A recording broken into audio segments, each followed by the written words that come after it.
जय श्री कृष्णा, जय श्री राधे। पद्मनी एकादशी महात्म्य एवं कथा। अर्जुन ने कहा, हे भगवान, अब आप अधिक मास की शुक्ल पक्ष की एकादशी के विषय में बताएं। इस एकादशी का क्या नाम है तथा इसकी व्रत की विधि क्या है? इसमें किस देवता की पूजा की जाती है और इस व्रत को करने से क्या फल मिलता है? कृपा करके मुझे सब कुछ विस्तार पूर्वक कहें।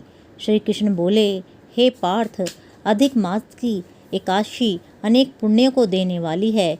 इसका नाम पद्मिनी है। इस एकादशी के व्रत से मनुष्य विष्णु लोक को जाता है। इस एकादशी के व्रत की विधि को मैंने सबसे पहले नारद जी से कहा था। यह विधि अनेक पापों को नष्ट करने वाली तथा मुक्ति और भक्ति प्रदान करने वाली है। इसके फल व गुणों को ध्यानपूर्वक सुनो। दशमी के दिन इस व्रत को शुरू करना चाहिए। इस दिन कांसे के पात्र का किसी भी रूप में प्रयोग नहीं करना चाहिए तथा मांस, मसूर, चना, कोदो, शहद, शाक और पराया अन्न, इन सब खाद्यों का त्याग करना चाहिए।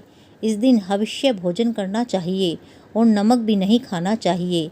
दशमी की रात्रि को भूमि पर शयन करना चाहिए और ब्रह्मचर्य पूर्वक रहना चाहिए।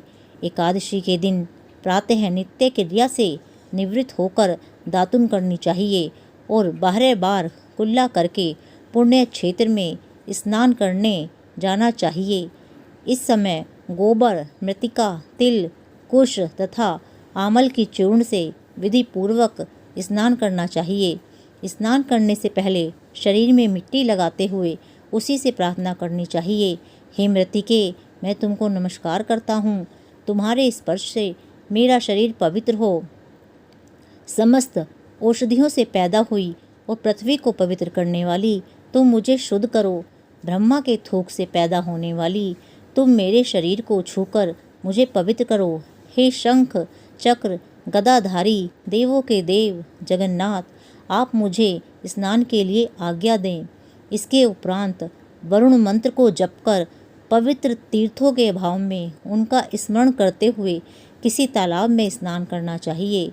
स्नान करने के पश्चात स्वच्छ और सुंदर वस्त्र धारण करके तथा संध्या तर्पण करके मंदिर में जाकर भगवान की पूजा करनी चाहिए। स्वर्ण की राधा सहित कृष्ण भगवान की प्रतिमा और पार्वती सहित महादेव जी की प्रतिमा बनाकर पूजन करें। धान्य के ऊपर मिट्टी या तांबे का घड़ा रखना चाहिए। उस घड़े को वस्त्र तथा गंध आदि से अलंकृत करके उसके मुंह पर तांबे, चांदी या सोने का पात्र रखना चाहिए।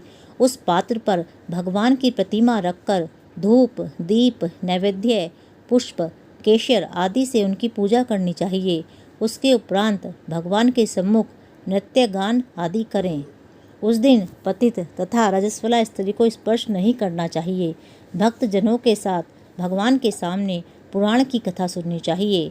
अधिक मास की शुक्ल पक्ष की पद्मनी एकादशी का व्रत निर्जल करना चाहिए। यदि मनुष्य में निराहार रहने की शक्ति न हो तो उसे जलपान या अल्पाहार से व्रत करना चाहिए। रात्रि में जागरण करके नाच और गान करके भगवान का स्मरण करते रहना चाहिए। प्रति पहर मनुष्य को भगवान या महादेव जी की पूजा करनी चाहिए। पहले पहर में भगवान को नारियल, दूसरे में बिल्व फल, तीसरे में सीताफल और चौथे में सुपारी व नारंगी अर्पण करना चाहिए।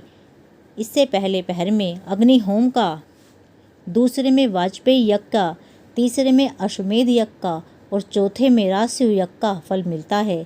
इस व्रत से बढ़कर संसार में कोई यज्ञ, तप, दान या पुण्य नहीं है। एकादशी का व्रत करने वाले मनुष्य को समस्त तीर्थ और यज्ञों का फल मिल जाता है। इस तरह से सूर्योदय तक जागरण करना चाहिए और स्नान करके ब्राह्मणों को भोजन कराना चाहिए। सब पदार्थ भगवान की प्रतिमा सहित ब्राह्मणों को देने चाहिए। इस प्रकार जो मनुष्य विधि पूर्वक भगवान की पूजा तथा व्रत करते हैं उनका जन्म सफल होता है और वे इस लोक में अनेक सुखों को भोगकर अंत में भगवान विष्णु के परम धाम को प्राप्त होते हैं। हे पार्थ, मैंने तुम्हें एकादशी के व्रत का पूरा विधान बता दिया। अब जो पद्मनी एकादशी का भक्ति पूर्वक व्रत कर चुके हैं उनकी कथा को कहता हूँ, ध्यान पूर्वक सुनो। यह सुंदर कथा पुलस्त्य जी ने नारद जी से कही थी। एक समय कार्तवीर्य ने रावण को अपने बंदी गृह में बंद कर लिया। उसे मुनि पुलस्त्य ने कार्तवीर्य से विनय करके छुड़ाया।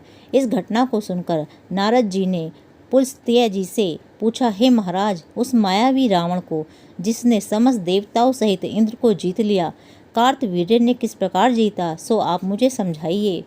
इस पर वे बोले, हे नारद जी, आप पहले कार्तवीर्य की उत्पत्ति का वृतांत सुनिए। त्रेता युग में महिष्मती नामक नगरी में है नामक एक राजा राज्य करता था। उस राजा के 100 स्त्रियां थीं। उनमें से किसी के भी राज्य भार संभालने वाला योग्य पुत्र नहीं था। तब राजा ने आदरपूर्वक पंडितों को बुलवाया और पुत्र की प्राप्ति के लिए यज्ञ किए, परंतु सब असफल रहे। जिस प्रकार दुखी मनुष्य को भोग नीरस मालूम पड़ते हैं, उसी प्रकार उसको भी अपना राज्य पुत्र बिना दुख में प्रतीत होता था। अंत में वह तप के द्वारा ही सिद्धियों को प्राप्त जानकर तपस्या करने के लिए वन को चला गया। उसकी स्त्री वस्त्रालंकारों को त्याग कर अपने पति के साथ गंधमादन पर्वत पर चली गई। उस स्थान पर इन लोगों ने 10,000 वर्ष तक तपस्या की, परंतु सिद्धि प्राप्त न हो सकी। राजा के शरीर में केवल हड्डियां ही रह गई। यह देखकर प्रमदा ने विनय सहित महासती अनसुईया से पूछा, मेरे पतिदेव को तपस्या करते हुए 10,000 वर्ष बीत गए, परंतु अभी तक भगवान प्रसन्न नहीं हुए हैं जिससे मुझे पुत्र प्राप्त हो। इसका क्या कारण है? इस पर अनसुईया बोली कि अधिक मास में जो कि 36 महीने बाद आता है, 2 एकादशी आती हैं। इसमें शुक्ल पक्ष की एकादशी का नाम पद्मिनी और कृष्ण पक्ष की एकादशी का नाम परमा है। उसके जागरण और व्रत करने से भगवान तुम्हें अवश्य ही पुत्र देंगे। इसके पश्चात अनसुईया जी ने व्रत की विधि बतलाई। रानी ने अनसुईया की बतलाई विधि के अनुसार एकादशी का व्रत और रात्रि में जागरण किया। इससे भगवान विष्णु उस पर बहुत प्रसन्न हुए और वरदान मांगने के लिए कहा। रानी ने कहा, आप यह वरदान मेरे पति को दीजिए। प्रमदा का वचन सुनकर भगवान विष्णु बोले, हे प्रमदे, यह अधिक मास मुझे बड़ा ही प्रिय है। उसमें भी एकादशी तिथि मुझे सबसे अधिक प्रिय है। इस एकादशी का व्रत तथा रात्रि जागरण तुमने विधि पूर्वक किया, इसलिए मैं तुम पर अत्यंत प्रसन्न हूँ। इतना कहकर भगवान विष्णु राजा से बोले, हे राजेंद्र, तुम अपनी इच्छा के अनुसार वर मांगो, क्योंकि तुम्हारे स्त्री ने मुझको प्रसन्न किया है। भगवान की मधुर वाणी सुनकर राजा बोला, हे भगवान, आप मुझे सबसे श्रेष्ठ, सबके द्वारा पूजित तथा आपके अतिरिक्त देव, दानव, मनुष्य आदि से अजय उत्तम पुत्र दीजिए। भगवान तथास्तु कहकर अंतर्ध्यान हो गए। उसके बाद वे दोनों अपने राज्य को वापस आ गए। उन्हीं के यहाँ कार्तवीर्य उत्पन्न हुए थे। वह भगवान के अतिरिक्त सबसे अजय थे। इन्होंने रावण को भी जीत लिया था। यह सब पद्मनी के व्रत का ही प्रभाव था।